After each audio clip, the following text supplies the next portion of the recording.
Hey everybody, I'm sorry. I don't know what happened. The internet that disconnected, but we is back. We had a difficulty. We had to call IT. Technical difficulty. We had to call IT, which was me. I'm up here like, what the heck? What the heck is going on? But anywho, we got two different internet what do you call it? We can log into two different internet because I work from home. So like sometimes I'll have my kids log into one and I'll log into the other. We got two codes. You know what I mean? Yeah, like I know you got, where they not it running 'cause you across work. the same thing. Well, it's kind of hard to explain. You have too many people on there, can't it crash? Yeah, like if you got too many people in the house, and I think because everybody's home right now. And I was on the one where everybody be on, so I had to switch over. Can we say hi to her? Yeah, hey Roxanne, how you doing, sweetheart? Sorry, y'all.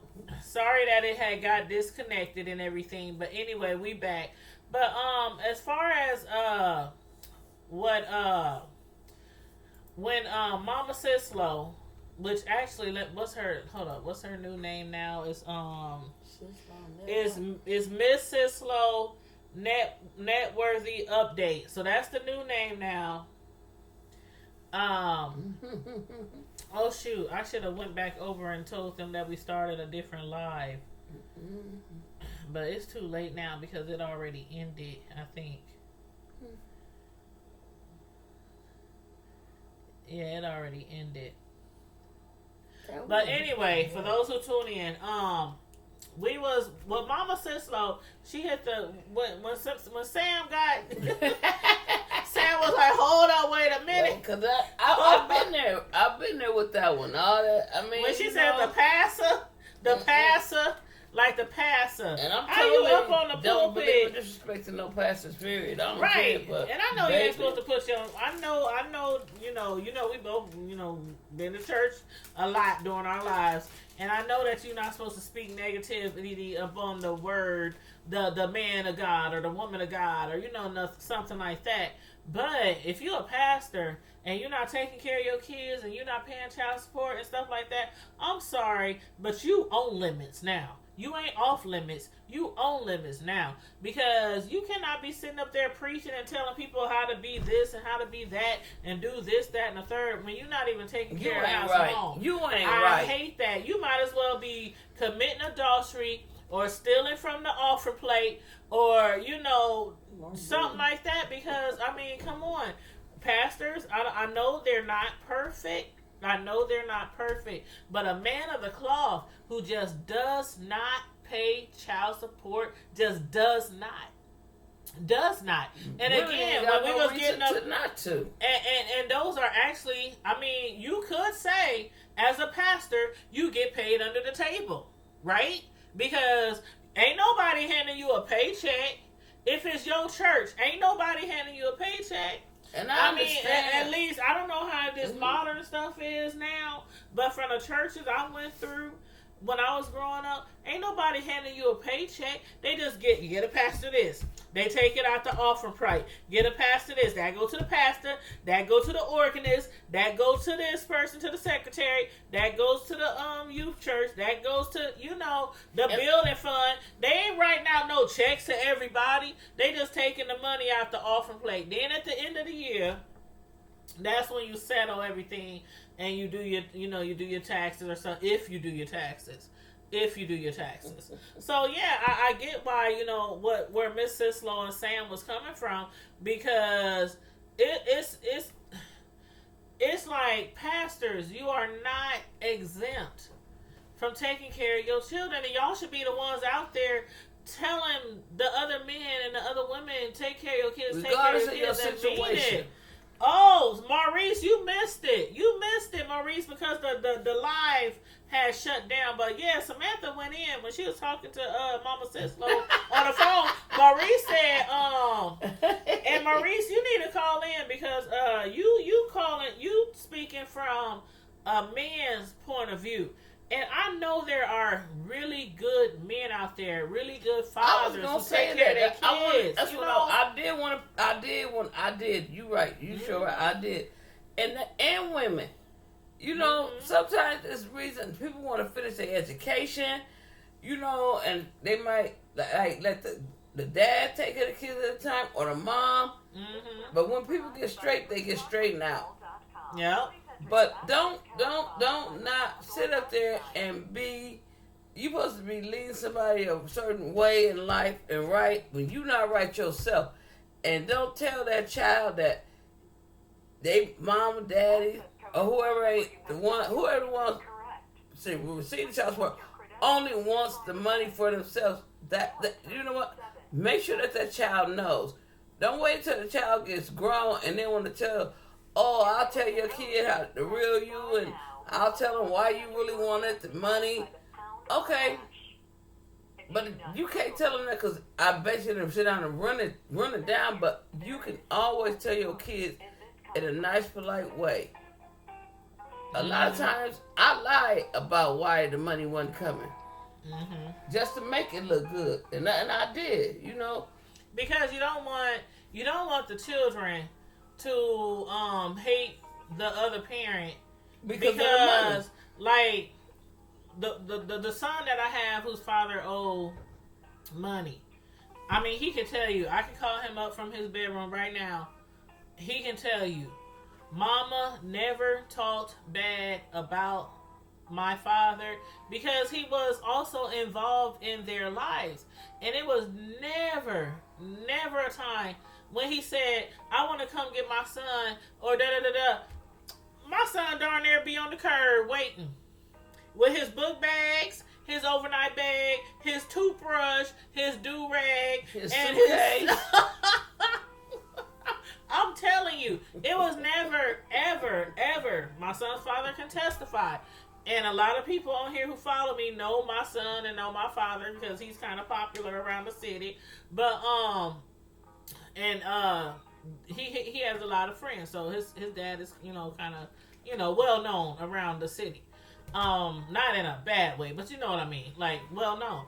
And I've never, ever kept him away from him. But I really didn't, want to do that because to me, as a parent who was also a child who grew up without their father, and their mother took care of them, I never got 1 cent from my dad. Not 1 penny from my dad. My mother never got 1 penny from my dad. So as a child who grew up without receiving child support or whose mom didn't receive child support, from my father, it was like, as a child, you don't know that. As a child, you don't know that because a good parent is not going to discuss child support and money and arrearages and all that kind of stuff with their child. Because when you do that, especially if the child's father is not around or the child's mother is not around, when you do that, you just piling on, the negativity on the relationship between the child and the parent. A child who already hardly doesn't see their parent and then find out they ain't even paying, they ain't put nothing on the pencils on school, they ain't put nothing on their school clothes, on their pictures, on their basketball camp, on their lights, their gas, their bedroom set, they ain't doing nothing at all. No, I never. My child, my oldest one, didn't know anything about arrearages or any of that till he was grown. When he got grown, I told him how much his father owes in child support. He was like, dang, how did we get by? And I'm like, what you mean how you got by? Did your mama not work 2 jobs most of the time? That. Did your mama not work at one time 3 jobs? At one time I worked 3 jobs for 3 months. It was around the holidays. And it was like literally around the time where I had got laid off because I used to do real estate. And I had got laid off, and I was just taking jobs. And some of the jobs weren't like enough. They weren't comparable to the income I was used to receiving. So I worked at, where did I work at? I worked at dollar stores, Dollar General, or whatever that place was.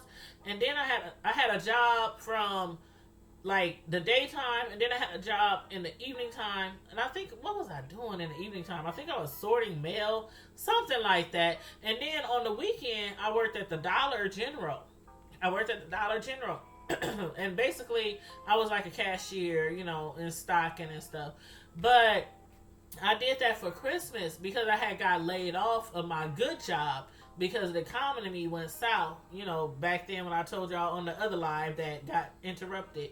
Around like 2007, 2008, when the economy went bad, everybody was losing their jobs in the real estate and everybody was losing their houses and all that kind of stuff. So that was around that time.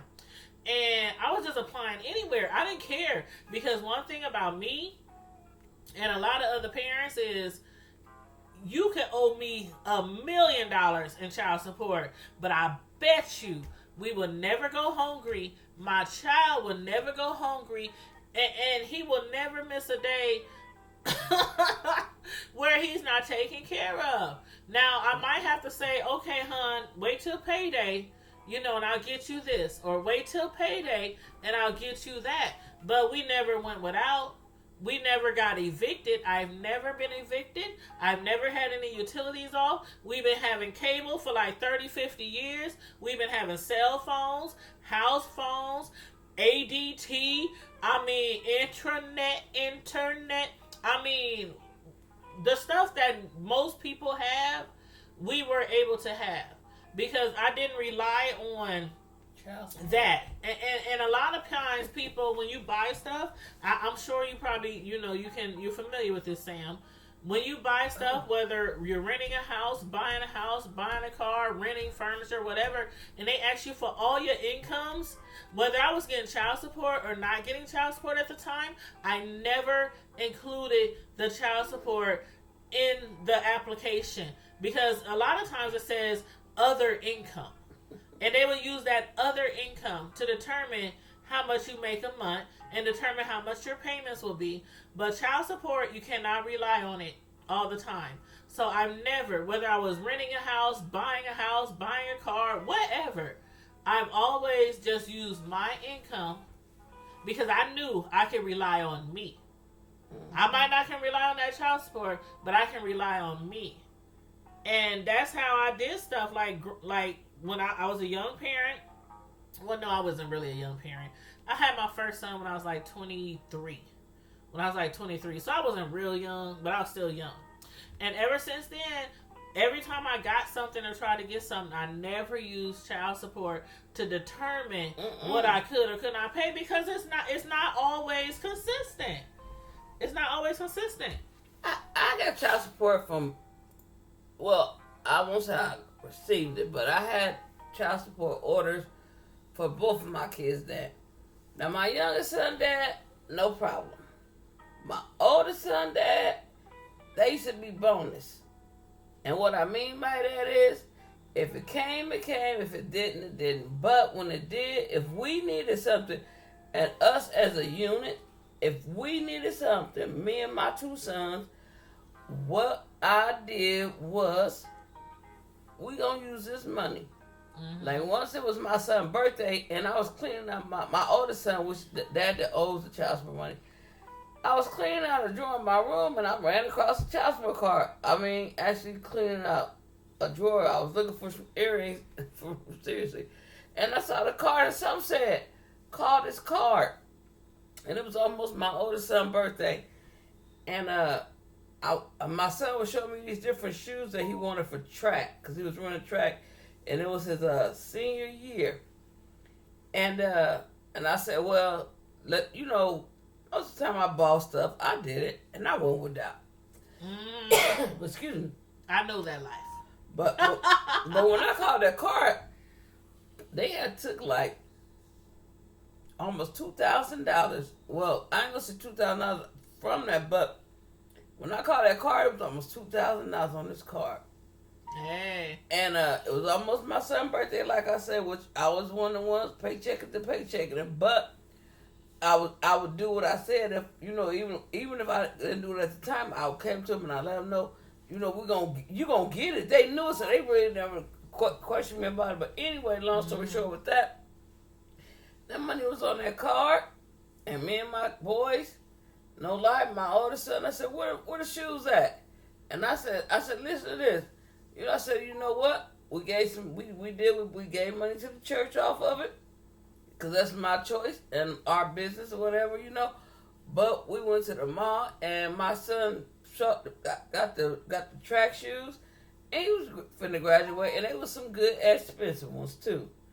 And what he did was, he told me, he said, after he got done with his track season, it was a boy it was a junior in school, and he said the boy was real good at track, but his shoes went up to par. So what he gave him the shoes, and I said my son had been running track, but the shoes we got the first time, they wasn't good on his feet, because he was doing that jumping and he the hurdle thing or whatever, and he was doing other ones. So when we found out his money, we got some different shoes. The other shoes was good too, but he only wore the ones that cost most money a few times. And he ended up giving to a boy that was going to use them the next season. Yeah. And I appreciate it. My sons feel like that. He got a good giving heart. And we done that before. Shoot, my sons, even when I wasn't getting child support, my sons' tennis shoes ranged from $150 to like $180. Yeah. All of their shoes, because they play sports. That was like a requirement of mine.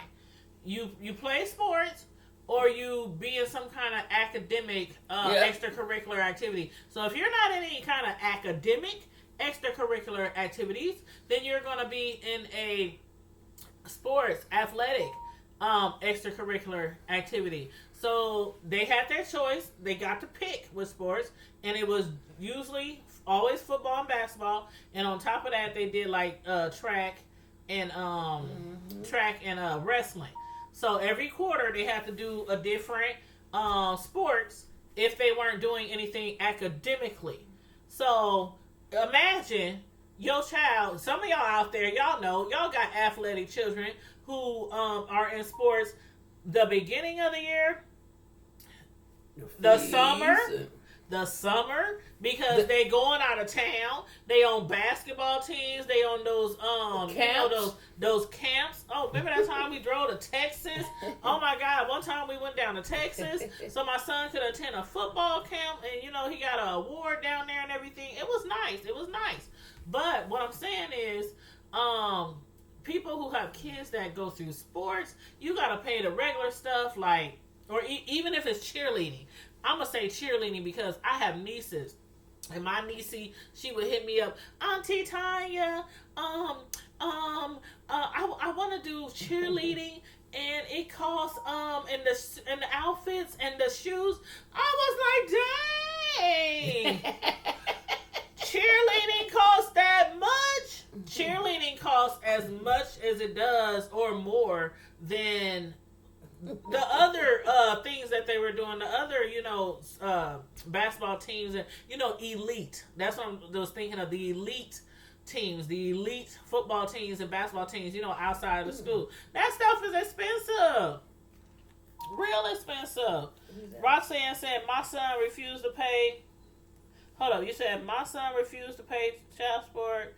He said, when I see the kid, I will pay. The mama will be keeping the kids hostage. Oh! You know what? That's a good one, too. That's the one I want to talk about, too, right there. With my children, even after that, like I said, my second child, no problem. Hands down, he paid. And I give it to him. But the oldest one, But I ain't even worried about it. Because, what? It is what it is. But... one thing is, I never, ever, and I did do this, and I'll be honest, I used to say I couldn't wait until my baby was old enough to be able to walk in and out of the house where I didn't have to go in there, he'll know my car, and come out. Mm-hmm. Because I was never the type to want to make my presence known. I wasn't the type to clown them about child support, none of that stuff. But one thing I say is, I used to tell them if the dads ever would say I didn't want my kids being involved with them. Once they got old enough, I told my kids it's what they do. But one thing I wasn't gonna allow is nobody to hurt their feelings and talk to them and do anything like that. Now I wasn't gonna do that, and I didn't have a problem. But like I said, with my oldest son, I just say, you know what, whatever. But with my youngest one, I remember I told his grandma, I said, when you pick up one don't worry about it because you can pick up the other one if you want to. But I was just joking because my other son was, he was a bigger boy and he was always spending time with my dad and my sister now. But if she would have took him, don't think I wouldn't have let her. said we kicked her out the whole lot. No, we didn't, Miss Cislo. Sorry, Miss Cislo. No, we didn't, Miss Cislo. The live got interrupted. And we had to start over. We didn't kick you out, boo. Oh, that's funny. Out the whole thing, just gone. She said out the whole thing. And they missed the good part too. They missed the end of Miss Cislo's conversation when her and Sam was going in about the preachers. Y'all missed that part. Each his own, and if you pastoring or however it work, whatever, being a deacon or whatever you're doing, don't sit up there and tell nobody else what to do. Right? What they say, you're supposed to sweep under your own roof or however that go. You supposed to your own front porch first before you go around trying to tell somebody else about what they doing, at their crib. Even if they never speak on paying their child support, but like one thing I can say, and a lot of people might not agree, but one thing I can say, when I do go to church, the church that I attend, I do very often I have heard the pastor say, if you got kids out there, when you leave here today, and you could possibly see them, or you could make a way to see them, then you go see them. Mm-hmm. And one of the things that like us as parents, we done chose this person. It was something there, or something. I don't care if you was stone cold drunk. I don't care what. Y'all still made a child. The child did not ask to be here, and we should all stop. And us at our ages, as we going to be grandparents or whatever, still tell our children, regardless if you ain't got nothing for this man or for this woman, y'all still got this child together. Yep, take care. I told my sons to tell you. I told them, I said, I will disown you. In a heartbeat. I'm so serious. My sons, we play a lot. Me and my sons have a very, very great relationship. We play a lot, but they know when I'm serious. I'm serious. It's like a very thin line. We could be playing around. They call me. We could be calling each other, "Hey, big head." You know how you play. If you okay, I done said this before. No, for real. I done said this before. Sometimes when you're a parent, you have to remember being a child. Right. You have to remember, and one thing about it, when I was a child, I had a mother who was just straight across the board. It was like she was really, really, really, really religious. As religious as you could be religious. Like some of y'all might have people in y'all family like that, either mom or grandpa or uncle, just really religious. When I say really religious, like my sons, when they would go spend the night at my mom's house when they was younger, stay over there, because she was like, oh, bring the kids by. As soon as we hit the door, you hear gospel music blaring, the TV on gospel, the radio on gospel, and she might be reading from the Bible at the same time. Okay, that's really religious. Ain't no watching no scary movies. Ain't watching no movies that got any kind of sexual scenes, any kind of violent scenes. Nothing like that. So basically, almost everything was off limits at my mama house, besides maybe Wheel of Fortune, the news channel, and some country westerns. So my sons would bring their video games. And sometimes we had to bring a TV because all my mother's TVs weren't upgraded, to newer TVs for them to play their video games. So sometimes they would have to bring their small TV. 2 years holier than now, Maurice. I'm telling you. And don't let me.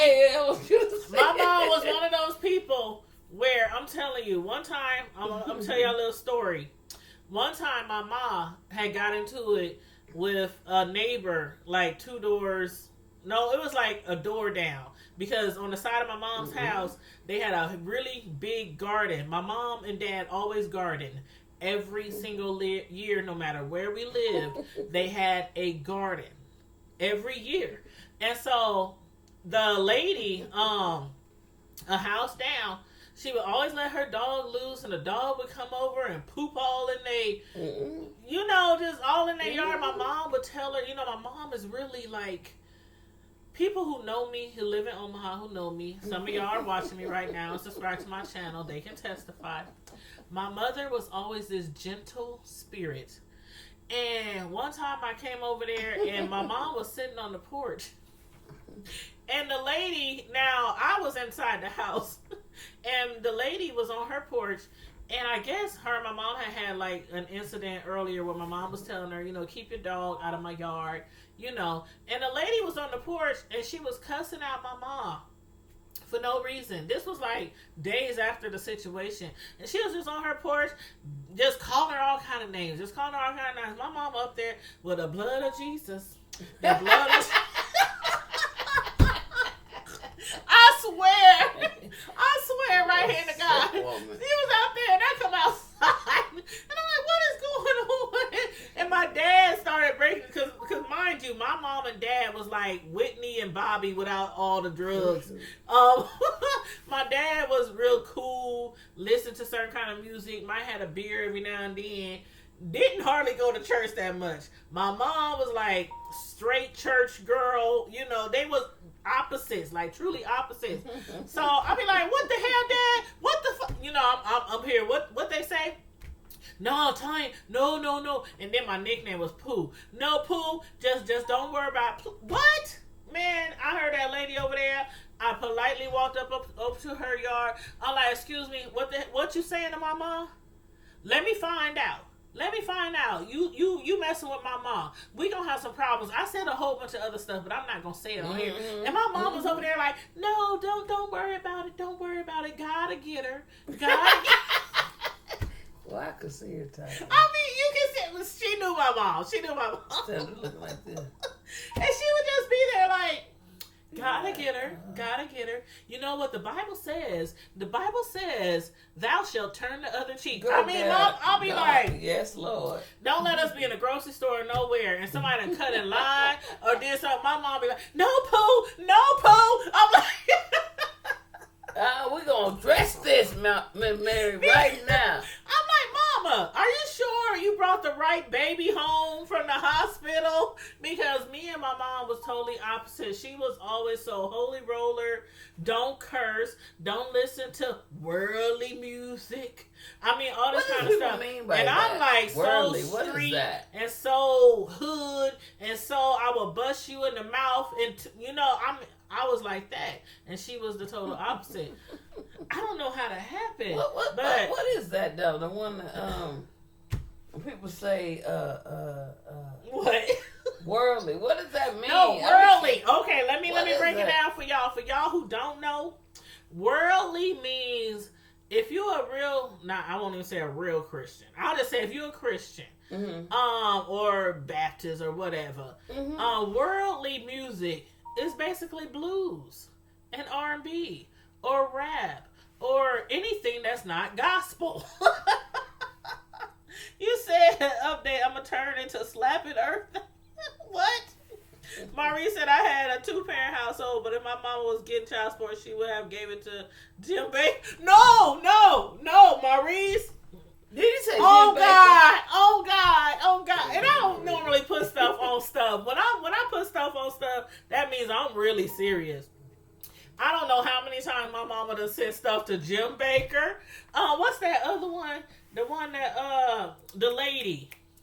Tammy Faye? Not Tammy Faye. Oh my God.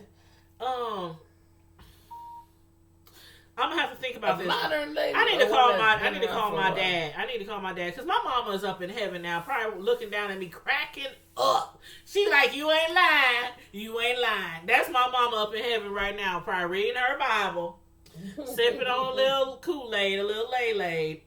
and talking to Jesus, talking about she ain't lying, she ain't lying. But I can't think of that lady. I can't remember the lady's name, but she was a really maybe that was her, Joyce. Joyce Meyer. She's white. Yeah, but she a petite. Like she be on there now. No, this was like 20-something years ago. Oh, I can't remember, but I swear me something to it. she sent so much money to people, and she would do it so. She'd be like, could you take me to the grocery store so I can get a like $50 money order? Because they done told me on the TV, if I send $50, I was gonna get this, and I'm gonna get that, and I'm gonna. My mom and my dad be up there like. It wasn't Joyce Myers, or the Maurice one. My dad be up there. I don't know if it was Joyce Myers. It was Joyce Myers. Don't sound familiar. It was another name. It was another name. But she would send so much money, and my dad would be every time he be up there like, because my dad when we was I done said this before. Anything I say on here, I'm not ashamed to say it, and I don't always tell too much. Too much personal information or anything too embarrassing to anybody I know.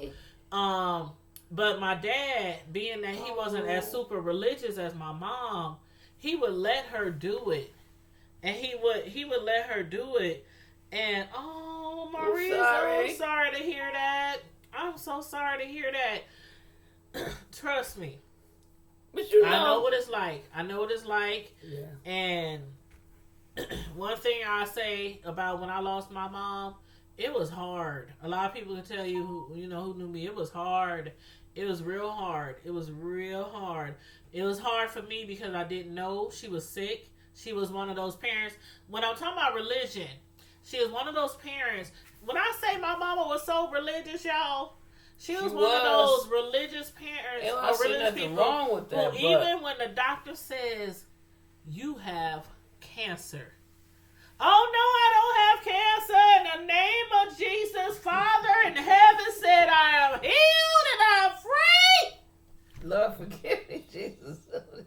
No, I'm just keeping it a buck. I know. I'm just keeping it a buck. That was my mama. That was my mama. She did not allow them to do procedures that the doctors wanted to do, that they insisted of, and she believed that she was going to be healed. She didn't tell us. She told my father not to tell us. Me and my brothers, we didn't know. We did not know. Even sometimes I would go over my mom's house and say, Mom, why you look like you losing weight? Mom, what's going on? Is there something I need to... I would try to inquire. And she would say, oh, Pooh, I'm just on a diet. I'm on a diet. I'm like, but Ma, I'm the big girl. You don't need to lose no weight. My mama ain't never been like big. You know what I'm saying? I've always been up and down on the scale.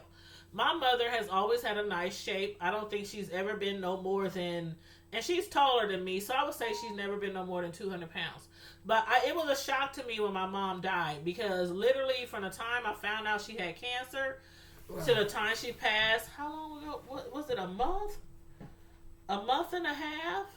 It wasn't that long. It was like a month. I only had a month and a half to deal with it, to take it all in, to plan a funeral, to plan. So Maurice, I don't know what happened to your mom, the details, but yes, my mom said by his stripes I am healed, and she didn't allow the doctors to remove the cancer until I found out.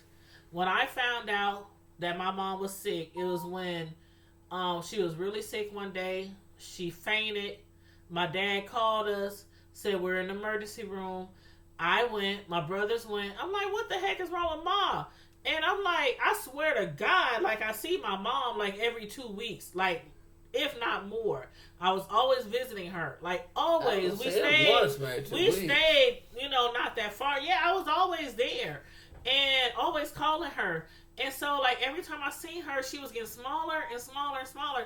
And when Dad called us and said she was in the emergency room, I was like, what is wrong with my mom? She done got small again. Is you still working out? What's going on? And the doctor told me that she had colon cancer and that she's been dealing with this for a couple of years and had refused to get a biopsy. When they first told her, they saw a big mass and they thought it was cancer. She refused to get a biopsy so they could verify it, and it was the blood of Jesus. It was like Maurice said, by his stripes I am healed. All that. And I don't knock religious people for believing, because I believe in God too. But that was my situation, and I just want to put that out there because I know other people go through that, because once I told my story to some people, other people would tell me the same thing. My uncle, my grandpa, my mom, they had cancer. They wouldn't tell nobody. They believed in God. You know what I'm saying? So I don't want to knock people from believing in God and believing in miracles, because miracles still happen. But this is just my experience. And once I found out she was had cancer, the doctor said we removed the big mass. But because she wouldn't let us do it like a year or so ago, it spread it to her liver. And so now she has stage 4 colon cancer. And she literally had, they gave her, I think they gave her 3 weeks or something. And yeah, it was less than a month. They gave her 3 weeks, and I think she went like 2 weeks. I think she went like 2 weeks more from the time they gave her. Mm-hmm. But it was devastating because we had no time to digest it, and we had no time to grieve. It was just, okay, what we gonna do now? They put her on bed rest, they put her on hospice, and that's where it was. Mm-hmm. For the next few weeks. We just, tended to her. One of my brothers, he had just got hired on a job. He declined the job so he could be with mom, when I couldn't be there because of my job. And my dad would be there at night. My other brother would be there overnight. So we took turns, taking care of her. But one thing I say with Maurice, no matter how your parent died, whether you know it's coming or whether you don't know it's coming, whether it's a murder, whether it's so hard with a parent. So I sympathize and I empathize with you. To me, and I ain't never had it yet. I will keep you in your family, in your prayers, real stuff. I will keep you in my prayers because it's nothing like losing your mom. It's like nothing like losing your mom. Because I saw my mom that morning. Yeah, her mom. You want to tell your experience? I normally went to her car, but I woke up late from work. And she used to be take care of my son, take him to school and stuff like that. My oldest was just with him then. And so normally I walk into the car, like I always do. But that morning, she just threw her hand out the window like this, and then, I figured always, you're going to see them later, whatever. Mm-hmm. And, she must have said something, but I remember her hand going out the window, and she must have told me to just go head on and send him down the sidewalk. Because, I would have took him, because I'd have been late before, too. But that was morning, Marcel, right? Your oldest son? My oldest son, yeah. And so, they left, and I remember seeing a red car go down the hill, and I went on and got ready, went to work, and then I got the phone call and was like, she, was in a car accident, and my son and my niece is in the car too. So I'm working a little ways from home, and then once we get to my sister's house, the street was blocked off. We had to go a certain kind of way, and you get that feeling. And the man that was taking us up to the hospital, he said the kid's okay, but the lady didn't make it. And I ain't never heard that voice in my ear. It was like I knew I was talking, but it seemed like I was talking soft. And I was like, don't say that, because that lady was my mom. And a man, I ain't never ever looked at a man's face and seen that somebody felt so bad. And he was so, I ain't never had an apology, like that from somebody in my life. Ever since then, that man really hurt. I'm sure he heard it after he dropped me, my cousin off. He was like, well, sometimes everybody knows what they're talking about, but that's just what people say. He's like, no, he was like, but I said, you know what? I already knew. I just really wanted to get to the hospital. That's all. I already had a feeling, and he verified it, but I think he didn't know that actually had her daughter in the car. Right. But I ain't never in my life, and I told him, I wasn't mad at him. I didn't feel no type of way. I just wanted to go, and he was doing the service that we call a jitney, and he was doing. That's why it was the way he made his money. And I guess, he was like, well, go ahead or whatever. He didn't charge And for nothing. those of y'all who don't know, a jitney is a cheap cab driver in the hood. It's a bougie Uber for the ghetto. But we loved them and they got us around. Thank you. But go ahead. For time even after my mother passed, that used to be not the same man, but that used to be my way to get us around. You ain't talking about what's his not name? Stickums. No, it was another man that took Stick us. and move. But Stickums used to be the one that if I had to go somewhere in the middle of the night, because my mother used to take me everywhere. And I used to use her car for everything. That's how far back we go. I knew her and her mom because me and her brother used to go to school together. So that's how I met Sam. Yeah. And their mom and stuff. And their mom was like cool as heck. So when we found out about it, like, it was like heavy on a lot of people because their mom was cool as heck. And then, her brother was pretty well known around the city. He played basketball, he played sports. And so, it was really heavy on a lot of people when we found out about the car wreck. And it was... The one thing is, I've learned to live with it, and I'm sure that some people can, some can't. But I learned to live with it I won't say I'm not angry. I was for a while. From the drunk driver? Yeah. What it was is, my mom was going down, and he was coming up the street. And he was trying to pass a blunt to his friend in the back seat. And took his eyes off the road. Mm-hmm. To pass a blunt. Center lane, yeah. To pass a blunt. And do I have a problem with people that smoke weed or do anything with that sort? Nope. Because you know what, though? My mom lived a good life. She left us in a good position. She always told us, if you want something, go out there and get it. Ain't nobody gonna give you nothing. Don't nobody owe you nothing. Just remember, when you do something, make sure that you feel right. Your heart. If your heart ain't right, then you know it ain't right. Mm-hmm. And one thing I say is to Maurice, whether it be 2 weeks, 2 days, 2 hours, 2 years, it could be 20 years. Your mother that left you, it was time, and when nobody was gonna be able to do anything about it, is how I took it. Yeah. But with your mom, I did not know her. I don't know you, but I always say I learned to give it to God because I was drinking really bad after Mama passed away. And then one night I said, you know what, Lord, I'm tired of drinking. And I said, my mom would not want me to turn to no alcoholic or nothing like that. And I said, tonight I want to go to sleep. Just go to sleep. And I want my son to be able to come home, because then when the drinking was going on, I was always with my sister and my daddy. I said, I want my son to come home. I want us to go to bed tonight. I remember we ate. I don't remember what it was, but I remember we sat in the living room. We ate. We went upstairs, and they separated from me forever. But anyway, we went upstairs, y'all, and we went to bed. And I don't know about him, but I remember if he used to wake up, he will wake me up, especially after she passed.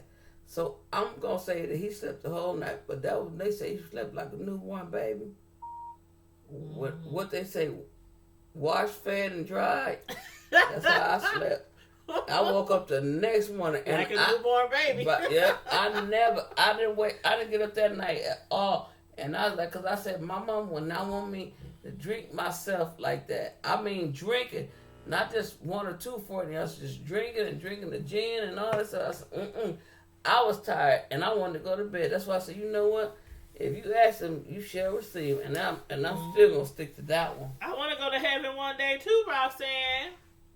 Shoot. I'm like, seriously, shoot, I want to go to heaven. I want to see my mama. I want to see my grandpa, my grandma, my great grandma, my great great. One thing about it is as far as like, when we come back to the child support, I know this, like I said, this the hood table. I done said that before. This the hood table. In the hood, you don't never know what's going to happen any day in the hood, and we both from the hood, like from the hood. Okay, And ain't ashamed. you know, of and it, ain't 'cause ashamed of it. We done saw people get killed, drive-bys. I mean, Baby drug being dealers. born. We from the We done hood, seen it all. and we survived the hood. And it's technically speaking, I think I'm still in the hood. A lot of people. I say thought we I'm moved still up in like the Georgia hood. Weezy, but we down there still look in certain areas. Cause I said Sure. it ain't about how it look or what goes on, because the hood is everywhere. It's People how you thinking make it. that you ghetto and all that stuff. No, that's not it. And one thing I Yeah, do we want- is not ghetto. We is not ghetto. We might be hood, but we ain't ghetto. a little. Now you can take me there. It's high. Hold up, it's hold up, high. Sam. You can take us there. What happened tonight when we was at the gas station? Man, Oh. you can take us there. Have you ever been at the gas station and you sitting behind people waiting on the gas pump? And what was they doing? They up there lollygagging, Talking to the laughing. next car. We up here thinking, oh, okay, they're going to eventually pump the gas. They're going to eventually go in the store. They're going to eventually buy the gas. They're going to eventually come back and pump the gas. They up there lollygagging, going from car to car. Hee. All the gas pumps is taken. So it's like, what's going on? Why ain't nobody pumping gas? Why is we still here? Samantha, I had to roll this window down and cuss that. I'm like, Sam. And then I was Sam, like, no. let's just go to the other. Let's go to the other lot. Let's go. Let's go to the other side, to the other pump. I found out why we had to go to the other pump too.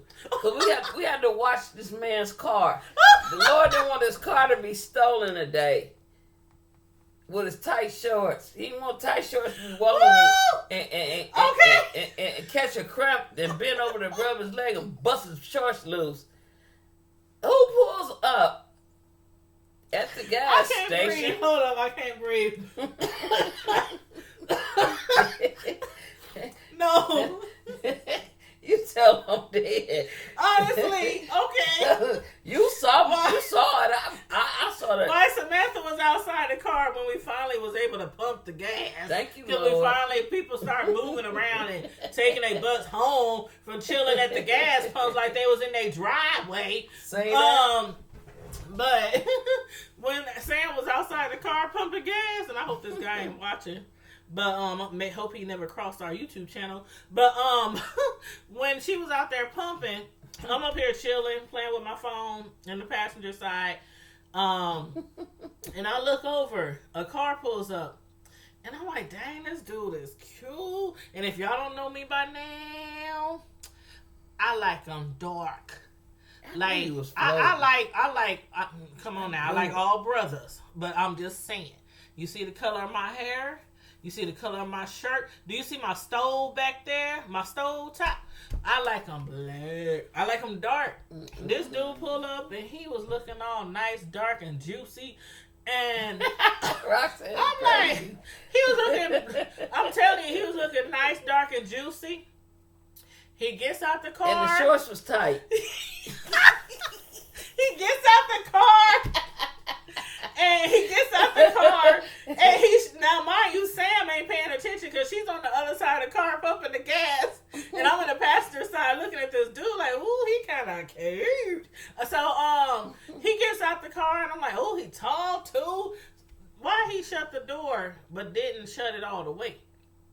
He like shut it like to where you can like reach your fingers in and pull the door open. So I assumed that maybe he was having some door issues. But the way he parked up next to us, instead of parking anywhere else in that parking lot, it was like he gave me this look like as if like, okay, I'm parking my car here. Like he was looking me over, like to see if he can trust me, because he left his car like ajar. And I'm looking like, this fool just left. He just walked away. His music was on. Mm-hmm. His keys was running. I didn't understand it because I couldn't do that. I ain't leave my car running. But anywho, he started walking away and I saw them shorts. When he was coming back, I looked, I was like, I said, Samantha! If so, Samantha! Now, mind you, her door was shut. If the All the wind do- released the wrong way, all the scene gonna be gonna just open like the Grand Canyon. All the doors on her side, on the driver's side, was shut, and I had my door open. And I was like, so I'm trying to yell out the car so she can hear me on the other side. Like, Samantha, she didn't hear me. I'm banging on her window, on the driver window. Samantha, she finally looks over. By then, he done went in the store. And she I opened saw the him door. when he came out. She opened the door and said, Samantha, this dude left his car door open. And she was like, well, shoot. So if I go over there and jack his car, he can't even get mad. I said, Samantha, we can't jack his car. And then I told her about the shorts. I told her about the shorts. And he comes out the door as soon as I'm telling her about the shorts. I'm like, look, Samantha, look. Them shorts was so tight. They was cotton. That's what I was about to say. They was cotton, like you know, the jogging pants material, but they were super tight. They were like super tight, and I'm like, what the? I mean, it was so funny. I'm like, and then he comes out with a cup of ice water. He came out the store with a cup of ice water, and so we up here cracking up and laughing at him while he walking to us. And so, to me, in order to break the laugh, because he looking dead at me, and I can't even. I'm just like, hi. So I said, what you got in that cup? I said, what you got in that drink? What you got in there? What's in that cup? He said, nothing but some ice water.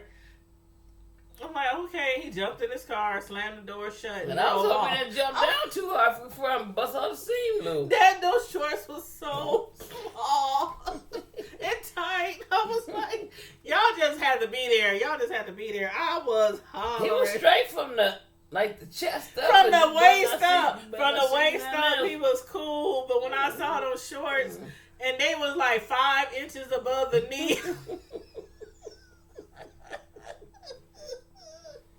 Hey, what they call it when at school when they say your shorts have to be a certain They gotta amount. be. He got sent home from school. They gotta be at least 4 inches because I used to go to Christian school for junior high, and they always made us wear and you know I was a tomboy then, so I wore shorts underneath my my little outfit for the Christian school because they use like a identification card. They use your identification, like your driver's license, and they would put it at the top of your kneecap. And basically, if your skirt was below the kneecap, because we didn't have like uniforms, we just had like certain type of clothes we could wear. And if we wore skirts, they would have to be like, they couldn't be below the below the identification, your driver's license.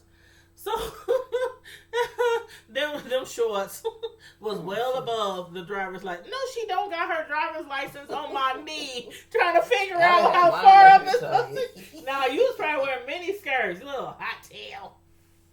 But see, I was a tomboy, so even in church, my mom she would make me wear a dress. But I had shorts underneath, or I would have like leggings or something like that. And it got to the point where she realized that I was not going to wear no skirts and stuff without something underneath. So she started buying me skirts. I was in heaven. I was in heaven. I would wear them now though. When she bought me my first skirt, I was in heaven. I was like, oh my God, it looks like a skirt in the front, but it got shorts in the back. And if I had to knock somebody out today, you know that wasn't because it was like, it wasn't no doggone but it was like, uniform. I was a tomboy. So after school, what I literally did after school, I would take off my clothes, get dressed in my shorts and t-shirt and my tennis shoes, and I would head for the basketball court. I was a tomboy. If I wasn't heading to the basketball court, I was heading to the alley where we played football and soccer. I was a tomboy. So she knew. She started buying me skirts, and I was in heaven. I was like, because the back, okay, you know how you be in church. Be in church and you can't cross your legs, right? Because I would sit like a boy. And my mom be like, close your legs. And I'll be like, okay. And I close my legs. Next thing I know, my hand over the seat, sitting just like the dude next to me. With my legs open. And my mom was like, okay, I got something for you. I got something for you. And that's when she started buying me skirts. And I was in heaven. I was like, ooh, and they cute. They got the shorts in the back. And I'm telling you, I was such a tomboy. I used to fight in church. I used to fight on the church bus. I used to fight at the Christian school. I used to fight in the neighborhood. At the Christian school? It was like the Christian school that we went to. Sword of the Spirit. Why you at the school fighting? Because it was just, if people mess with you. At the school, though, Mother Teresa. I said earlier on my live, on my last live, I done said this plenty of times. I never mess with anybody. Never. I never mess with anybody. Sure, we used to mess the same kind of person you see right now, where I'm laughing and I'm giggly and I'm friendly, and that has always been me. But growing up in the hood, you always got somebody testing your gangsta. And the way we grew up, we lived in the hood. We didn't have a lot. So when I was younger, everything that I had came from like the Goodwill, from the thrift store, hand-me-down. So I always would have some girl over here popping off, whoop-de-whoop-whoop. But I never been the kind of person to just run up on somebody or try to find trouble. People would always bring it to me. And I never had a problem backing down. So, no, I never forget. Let me tell y'all a little story. You know, on the hood table, we always tell you real life stories. From growing up in the hood. I used to fight a lot. I said that already. But I never started trouble. One time. Me neither. I was in church. Now, the person that I got into it with is my dear, dear, dear, dear friend. Not Sam, but my dear, dear, dear, dear friend right now. To this day, we are like sisters from another mister. Like me and Sam, like sisters from another mister. We are really close. Mm-hmm. But back then, it was different. And, excuse me. And I hope I wonder if D might come into the chat. Dorcas, Demetria. Because it's a funny story. We went to church a lot. And we used to always have revivals. Mm-hmm. And we used to always have tent revivals.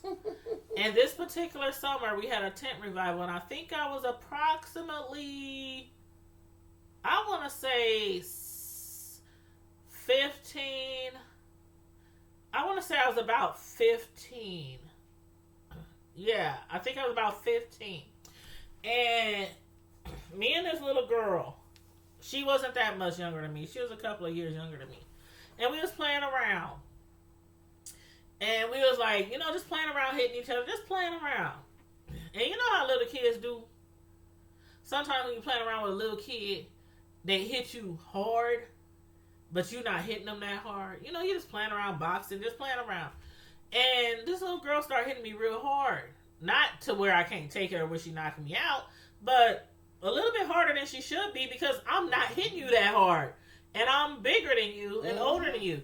And I kept telling her, okay, it's time to stop now, because you either get serious or you really want to fight. So that's one reason why I've never allowed my children, my sons, to play fight. They can tell you that. They're in the other room right now. They hear me talking. They will tell you, honest to God, I've never allowed them to play fight because of this particular reason. And so I kept telling her, quit hitting me. I'm tired. I'm done. I'm playing. I'm saying, she kept hitting me. Listen, I'm tired of playing. I don't want to fight anymore. I'm going to hurt you if you keep playing. Okay, she kept going. I hit her. And it was kind of hard. And so she went back, I'm going to tell my whoop-de-whoop. I'm going to tell my cousins. I'm going to tell my whoop-de-whoop. I'm like, whatever, girl, bye. Whatever, girl, bye. They get it. All week during that revival, all week, I kept hearing all these people, Tanya, such and such supposed to beat you up. Such and such supposed to beat you up because you hit their cousin. Da-da-da-da-da. I'm like, what? I hated them. Let's just do and it I'm now. Like what? Even though and so I'm like, okay. So every night in church, I didn't tell my mom. Every night in church, I'm hearing such supposed to beat you up. They supposed to beat you up. They want to fight you. They want to fight you. And I'm like, okay, I was always that person. Yes. I was always that person that never caused trouble. I was never that person that caused trouble. So I kept hearing it all week, and that person never came up to me. And never said anything to me. I see that person every night in the church tent revival, and they never did anything. So on the last day of the church service, we under a tent. My mother is an usher. So as ushers in our church, they ushered, and then at the end of the night, like all the drinks that the pastors had, or the guest pastors or whatever, all the cups, you know, they would wash the glasses, you know, kind of tidy up, you know, the pulpit, you know, stuff like that ushers do. And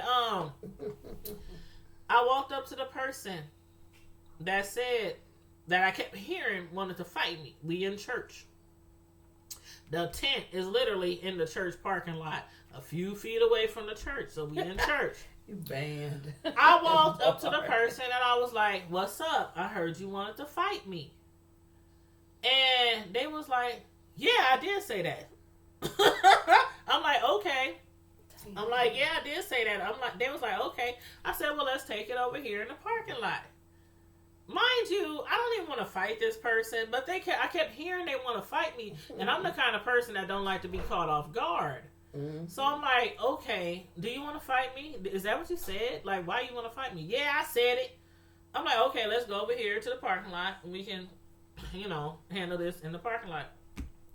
I turn around. Next thing I know, all my friends are screaming, "Tonya, watch out! Tonya, watch out!" The girl done jumped on my back like a frog. Done jumped on my back. So we started fighting under the tent. And basically, people was trying to pull us off each other. And, you know, it was a hot mess. It was a hot mess. When they went inside the church, in the basement, or not in the basement, but in the kitchen or whatever in the church, to tell my mom, "Your daughter's outside fighting." Let me tell you what kind of relationship me and my mother had. They was like, "Your daughter's outside fighting. You need to come get your daughter." She turned and looked at them like, "Okay, where are her brothers?" They was like, "They outside." And my mom was like, "Okay." She continued to do what she was doing. Washing dishes, cleaning up.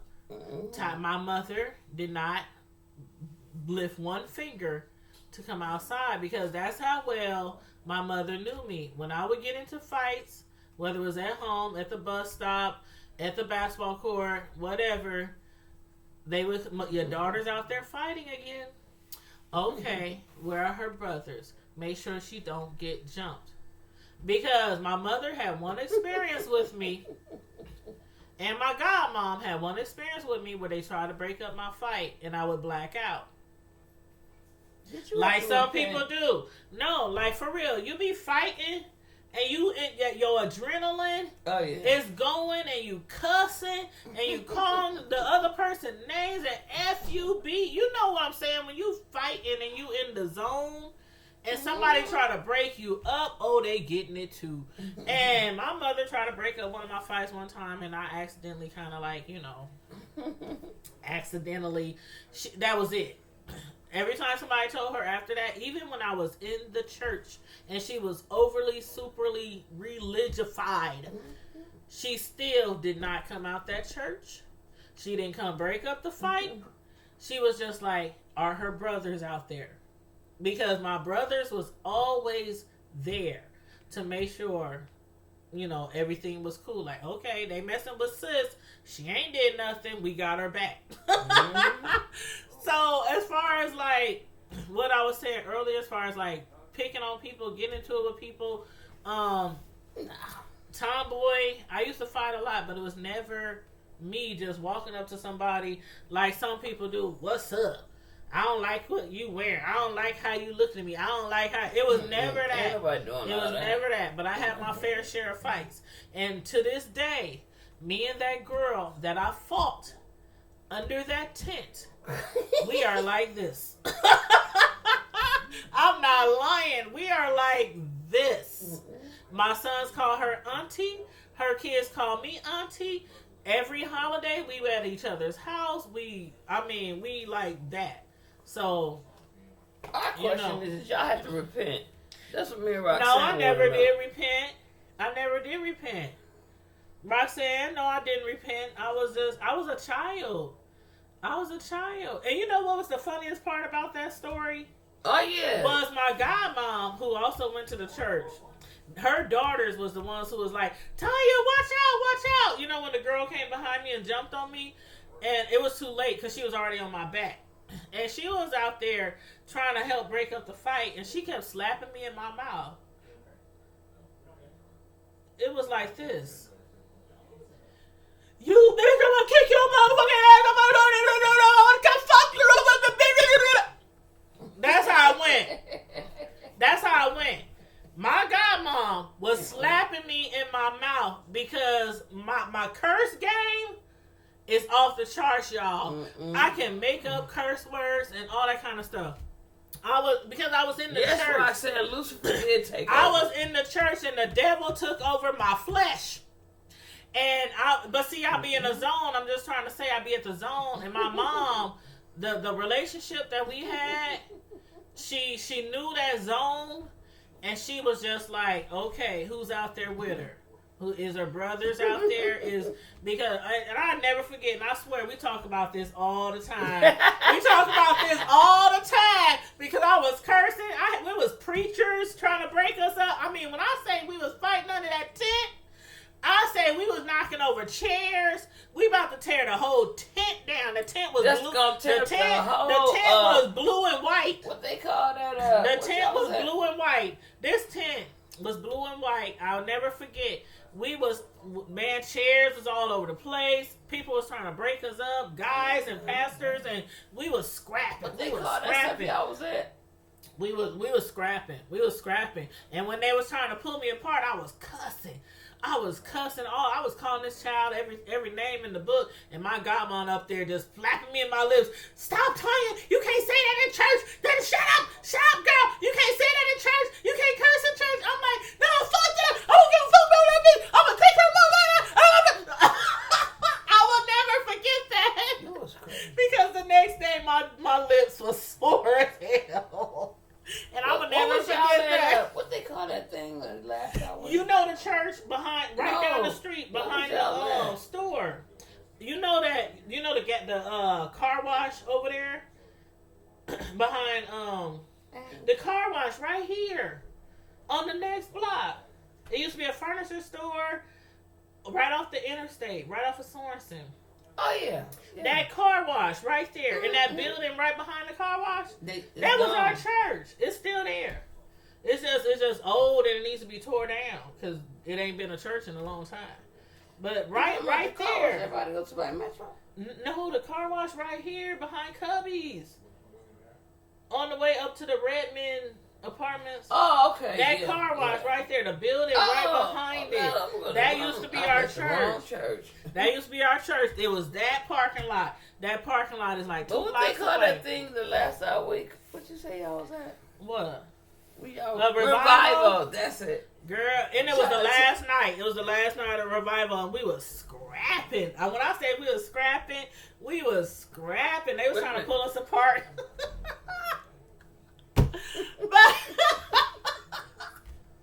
And that's why I say my mama started buying me skirts. Because they were more...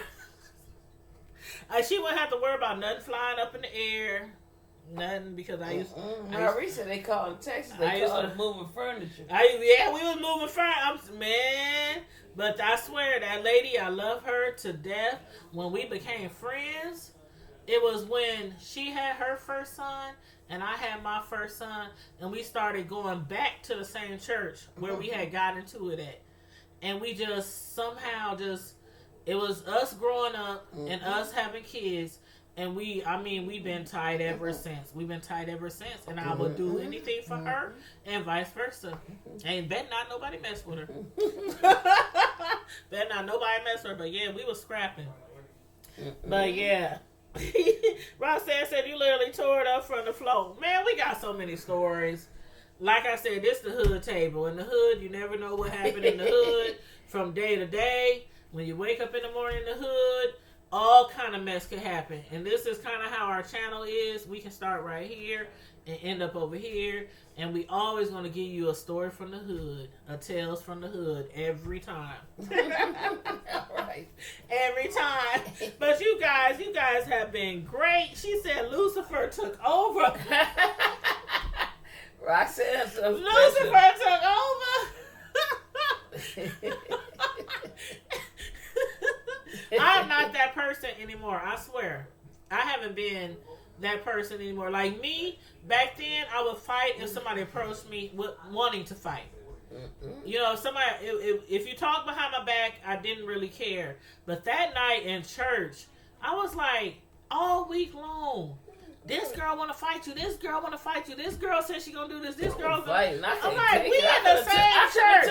We in the same choir.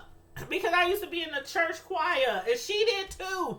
So we in the same choir. We had choir rehearsal together, and I keep hearing this girl want to fight me. I'm like, so I just walked up to her, and it was more like, I heard you want to fight me. Is that true? Like, why you want to fight me?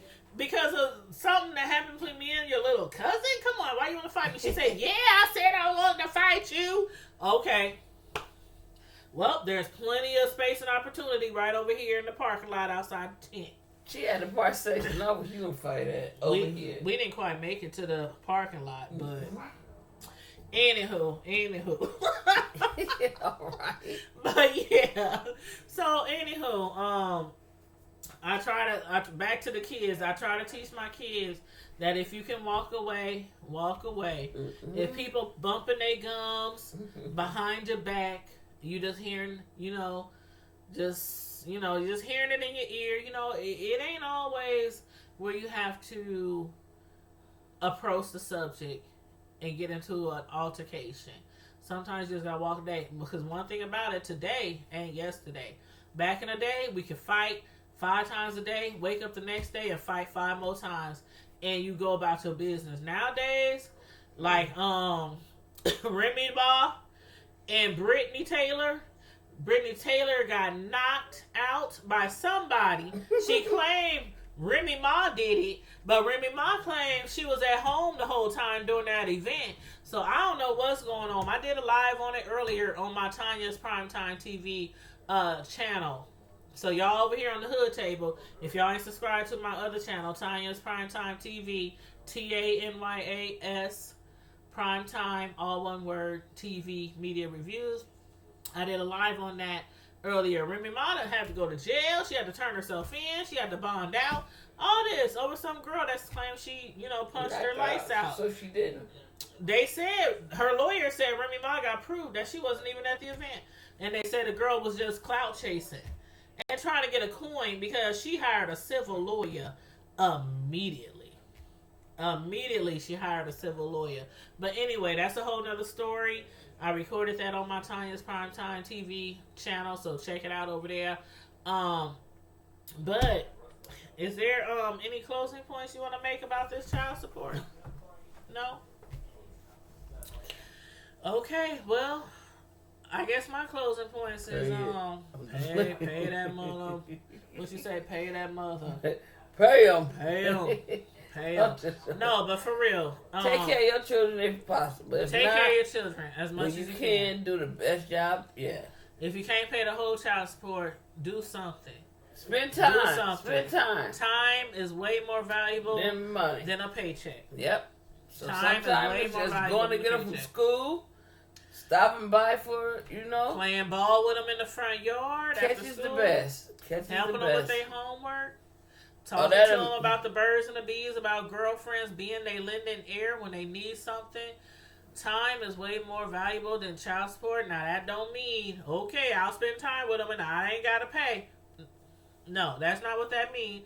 And as far as women, even if he doesn't pay, if that man is not violent, if he is not harm, if he doesn't bring harm to the child or you, don't keep the child away from the man if he owes you money. Because in the end, that child will grow up and be like, "Dang, mama, I didn't have no relationship with my father because of money. because and it's of not that money." they owe you really. You know, that's where men got a problem with it, and I do too. When a woman or a man says somebody owe them the child support, they don't own the child support. You know, it's for the kid. But like I said, if they can't pay, try to do something to make it where you can. But if you can't pay, you just ain't got the money, or you just can't get a job at the time. Spend time with them. Go by, like she said, help with her homework. You know, play ball. Sit on the steps. Sometimes tell them about you. Go to their activities, to their extracurricular activities, to their basketball, football, wrestling, track, whatever. Musical event. Just be there. Be there. Money is important. It does take money to raise a child. But that precious one-on-one time, that bond, there is no way. If I have to do this all over again, I do it the same way. I never kept my children away from their father. Never. It didn't matter if they owed $1 or $1,000. Never, ever. I was the one. Come and get them. Hey, your daddy coming. And they all excited. Yeah, daddy coming. They never knew anything about finances. They never knew that mom was working 2 jobs, because of what she wasn't getting from the other. They never knew that. They just knew mom was a hard worker. That's what they knew when they was younger. As far as you women, you greedy get your women, eyelashes done. you greedy women, or you selfish women that go out there and get child support, but the child sees like 1% of it. Come on now, come on, sis. And that's them getting the card for you to go swipe it for yourself. But they about to stop that. They did say that. They said that they was going to put limitations on what them cards can buy. And a lot of times... They already have. With certain things. Okay, they started with the... they started with the stamps. So They started with the stamps and they started with the welfare and they started... But they're continually making changes to try to ensure that women... are not just going out there just partying off the money, just, things like that. But men, if you have a great woman that you were with and y'all broke up for whatever reason and she's a great mother, y'all try to come to an agreement where, don't trip when you got to pay that child support. Because if you had a great woman and she's a great parent, you should already know that she is not going to abuse the child support system. That she is going to work as hard as you can and make sure you and your child stay in each other's lives. So, I'm always the type. Go ahead, Sam. I'm sorry. I'm always the one I say about keeping them away from the absent parent or whatever it is. Don't do that. And if you got several kids, like different moms, dads, or whatever, for real, if you trust that person enough and they really can't, sometimes you know what? I never had to do it, but with my younger son, his grandma used to tell me all the time, if you need me to keep an eye on the other one, I will. But I used to just joke and say, don't ever get up and lie and tell my son that I stopped you from picking him up, because you could have took the other one. I got a couple nieces and nephews. I could have called up and their mamas and they probably sent them with you too. So don't ever think that, sometimes we think that, they owe us the money. I think it's a courtesy on behalf of doing a part, on anybody's part of doing your, I feel like it's a courtesy that they able to even give you anything. Some people don't ever do anything for their children, but I feel like on that level, just because we really don't know each other's situation after we depart or whatever, but don't keep your kids away from the other parents. I just hate that. Don't do that. And grandparents, they hurt more than anything.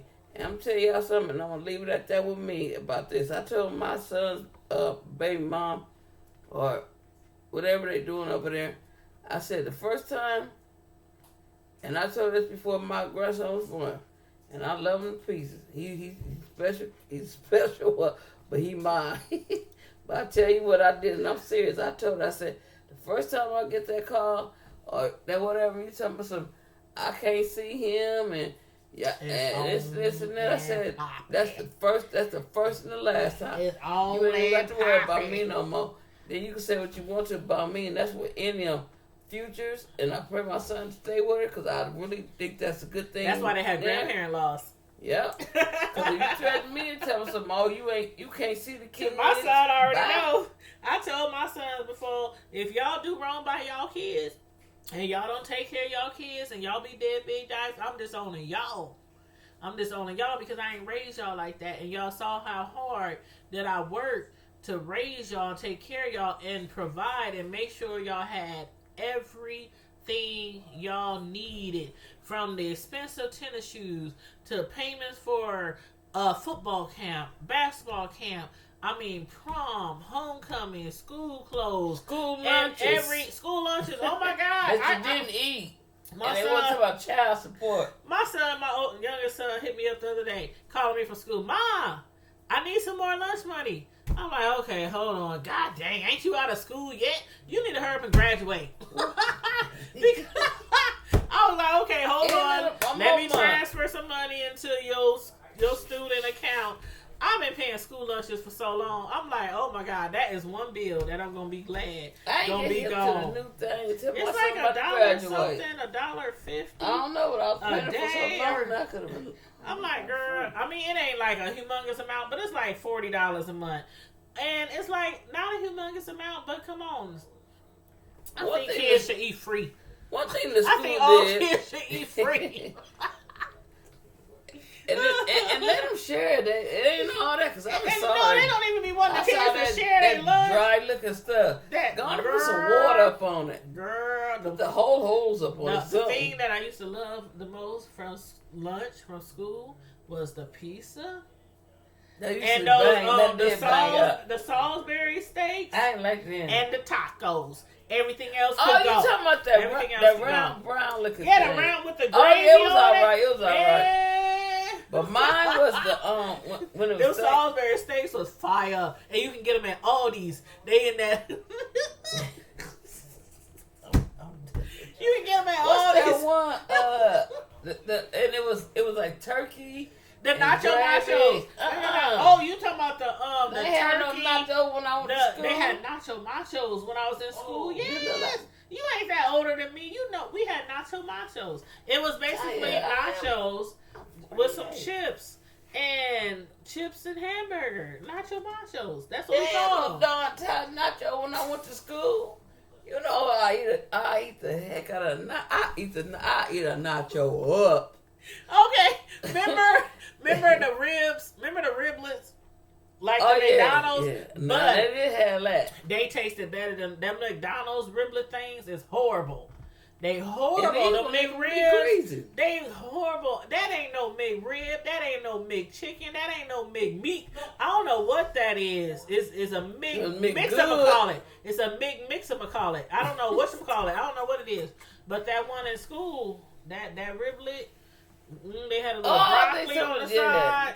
Girl. What about that one though? Remember, it used to be they give you the gravy, the You mashed talking about the potato, turkey with the and it mashed was- potatoes and gravy. and it was chunks of it. Yes, that that bang, was fire. oh. That was That was good. some of the stuff they And made then the was one not they gave us good. sausage and eggs But- with some of that what's that? That runny eggs. No, we just had eggs that was made from and they They give was you the made meat. from They that. give you the meat They was made nowadays. from that powder and stuff. Yeah, It was them commodity That's eggs. the eggs. Yeah, and I know Kellogg all used about to the make the commodity best. eggs because we was on commodity and wick and the cheese and butter. When they used to and give us some what's sausage, that ooh, thick, with that the butter thick bread. cheese That's why that make the best Probably cheese why I had hints of toast fifth grade. sandwiches. Oh, I want me that cheese, the one that molded. I don't even like. Almost before you even had it, it molded like in a week. Oh, but you would just cut it government off. cheese. You cut that government cheese off, and you cut that Oh, I mold off tear that that up. government cheese. That's the And best macaroni and cheese in the world. Girl, you throw Yeah. that stuff in the oven, underneath the oven in the broiler part. Now that Okay. bang, that's some good stuff. Now I'm hungry. Oh, you said Roxanne said the lunch looks like that crap today. It looked like it needs some water up on it. Roxanne said in Hawaii dog. there was no such thing as grandparents. I didn't know. Oh, she said, no, my bad. Roxanne, I read it wrong. She said there was no such thing as grandparents law in Hawaii. And I hope they change that, because I would be one of those grandparents that will take you to court if I can't see my grandbabies. And my sons know how I love my babies, my little nieces and nephews, and they ain't even think about kids. They ain't even think about kids. They ain't got kids on their radar. And I be like, when you decide to have some, I want like 4, 5 from you. I want about 3, 4 from you. And they looking at me like, we ain't trying to have kids, Mom. What part of that don't you understand? You be lucky if you get one. I'll be like, one? I'm cool on it with the one. I guess I would have to be cool. My nerves got shot with that. But I don't know. I want several. Stop messing. Get down. I said get down. He ain't doing that. What did I tell you? When I said, me and Sam just talked about this like last week. I said when I have my grandbabies, they gonna have their own area in the house so they can tear it up. Because I remember when my mom was alive, and my sons would go over her house, and oh Lord, she had them like secluded in this little area, and they don't touch that, don't touch that, don't touch that wet knot, don't touch that grass, don't touch that. Tanya, get your son, he touching my. I mean, she had a lot of fragile stuff in her, and I think that's why I never got into that kind of stuff. Like, as long as you know me, have you ever seen a wet knot in my house? Oh. A wet knot? A glass, anything like glass angels or glass? I used to have all that stuff. Babies I or got glass. rid of it because I was like, I ain't doing all that Saturday morning. You can't You go gotta dust and clean off you all gotta that wash stuff. the glasses in the sink and the hell, no, never mind. Yep. Bye. Miss me. I grew up, my mother's house. Oh my God, you would think I'm like I said, I used to ask my mom, "Are you sure I didn't get switched at birth?" Because her house would be just so. I mean, all this bling bling glass and all this wet dots and all kind of stuff all over the place. Not mine. And me, I'm good with my couch, my love seat, my chairs, my pictures on the wall, my little trees here and there. I've never been the kind to buy all them little things and put them all over the house and everywhere, because when we were little, we would get in trouble all the time. Don't touch that. You broke that. You're getting in trouble. Yeah. Then when my kids came along, they went through the same thing. So I just was like, no. Nobody want to touch that. Ain't nothing on my. Let me look at my table. If I got some candles, it's some candles on my coffee tables. And that's what I think it's some picture frames, but stuff like the candle. Hey, get the big lighter, the big the grill lighter. that one that you gotta have some grill lighters if you don't smoke, because we don't smoke. You gotta have your grill lighters and some candles. So I'm always gonna have candles. That's like. I love candles. Most people, if they buy me a gift, they know candles will just do it for me. It'll just do it for me. But anyway, we've been on here. How long? Oh my God. We've been on here like 2.5 hours. Because we did one live and then it got interrupted because of the internet and tripping, and then we came back. Girl, it's 10:36 and I gotta be at work tomorrow. You gotta be at work tomorrow. So anyway, y'all, we gonna wrap this up. But it was fun. It was real. It was fun. We kept it hood from y'all tonight. As usual, we keeps it hood. I hope you guys enjoyed the live. I hope you both of the lives. I'm gonna title it Part 1 and Part 2, since the internet was tripping. Roxanne was right. You said Roxanne? Thank you for watching, Roxanne. I want to tell you that you was right. Dust collectors, like a mug, whatnot, and all that. Whatnots, that's what they call them. God, I couldn't stand them. And I was like, why they call them whatnots? But yeah, all they did was collect dust. Dorm house, I mean. She said what nots mean? Why not they at somebody else's house? I hate a Saturday morning. And then my people had a bad. They put both sides of the sink It is old up. school, Maurice. That's old school. I'm telling you. I want that. I don't have, and I had actually reached out to someone to help me do my interior decorating because I like the idea of interior decorating and all kind of different colors and all that. But I'm a plain Jane when it comes to stuff like that because I don't want to do too much. You know, I don't want to do too much like, you know, what I grew up with. So I always kind of kept it plain Jane. It looks nice. It's just not overly like in your face decorations. So I had reached out to somebody and they was like, well, I have this in mind, I have that in mind. I said, as long as I don't have trinkets all over the house, I cannot do the trinkets. I'm sorry. I can't. The karaoke cabinet with 50,000 pieces in there and you gotta continually dust and use Glade and all that. No. And both living rooms. No. Big ones too. I ain't for all that. I ain't for all that mess. You still hide stuff up in them though. I used to like to hide stuff we know we're supposed to have in there. So if they found it, they know who it belonged to. I remember my one good friend, and I love her to death. So if she's watching, please forgive me. I won't say your name. But I remember my one friend had a stepdad, and he loved elephant designs and pieces and stuff like that. I swear to God, they had like 500 elephants in the house. Like all over the place, in karaoke cabinets, up above the curtains, on the coffee tables, on the end tables, on the floor, big ones, little ones. I mean, just all in the kitchen, in the bathroom. I mean, it was like elephants. And then there's people who like angels. They the same way, or the people who like the little black babies. Oh, you know the little black southern. What do you call them things? They be dressed up in old. Looking like old maids and the bonnets on their heads and looking like little slaves. And they used to put it over the toilet paper. Toilet paper and vacuum covers. It'd be like hundreds of them all over the house. I can't do it.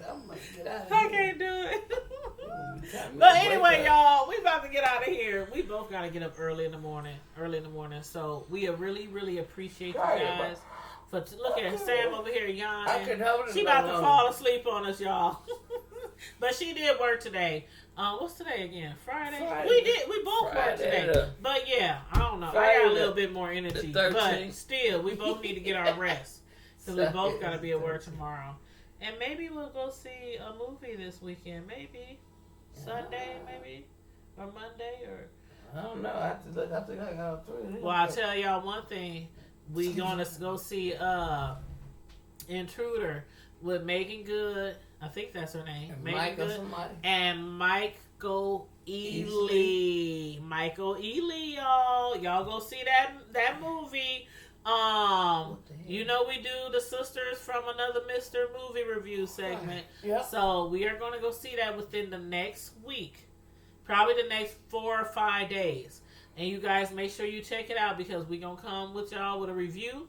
And we want to get y'all feedback on the movie and everything. So the review, though, won't be for like a week or two because we like to give people time to see a movie when it first come out. So it'll be like in 2 weeks when we do the review. So make sure y'all check out The Intruder.